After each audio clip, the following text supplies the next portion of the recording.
தேவன் நமக்கு 10 கட்டளைகளை தந்திருக்கிறார். அந்த கட்டளைகள் என்னென்னு பார்ப்போமா? முதலாவது கட்டளை, தேவன் சொல்லுகிறார், உன் தேவனாகிய கர்த்தர் நானே, என்னையன்றி உனக்கு வேறே தேவர்கள் உண்டாயிருக்க வேண்டாம் என்று தேவன் சொல்லுகிறார். நம்முடைய கர்த்தர் தான் நம் தேவன். இரண்டாவது கட்டளை, யாதொரு விக்கிரகத்தை ஆகிலும் நீ உனக்கு உண்டாக்க வேண்டாம் என்று தேவன் சொல்கிறார். யாதொரு விக்கிரகத்தை ஆகிலும் நம்ம தேவனுக்கு நிகரா உருவாக்கி அதை நமஸ்கரிக்கவும் வணங்கவும் ஆராதனை செய்யவும் பணிந்து கொள்ளவும் கூடாது. மூன்றாவது கட்டளை, இது இங்கிலீஷ் லெட்டர் எம் மாதிரி தெரியுதா? நேம்ல வர்ற அந்த எம் தான். நம்மளுடைய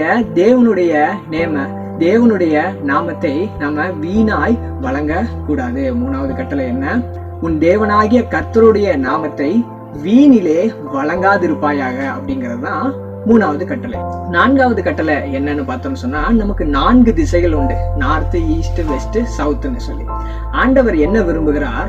ஓய்வு நாள்ல அவருடைய சன்னிதானத்துல, அவருடைய ஆலயத்துல நாம் தங்கியிருந்து அவரை பணிந்து கொள்ளவும், அவரை ஆராதிக்கவும், அவரை தியானிக்கவுமே அவர் விரும்புகிறார். அதனால சொல்லுகிறாரு, ஓய்வு நாளை பரிசுத்தமாய் ஆசரிக்க நினைப்பாயாக.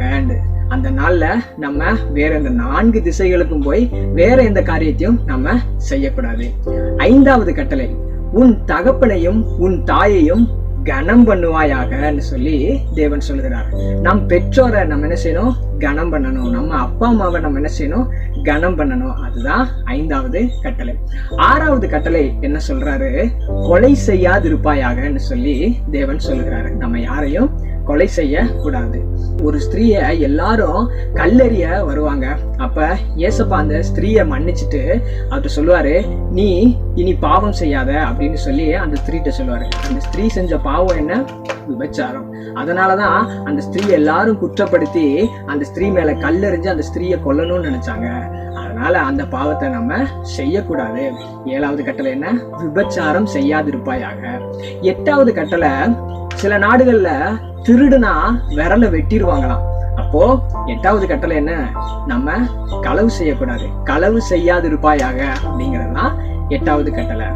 9வது கட்டளை, நான் எதையோ மறைக்கிற மாதிரி இருக்குல்ல?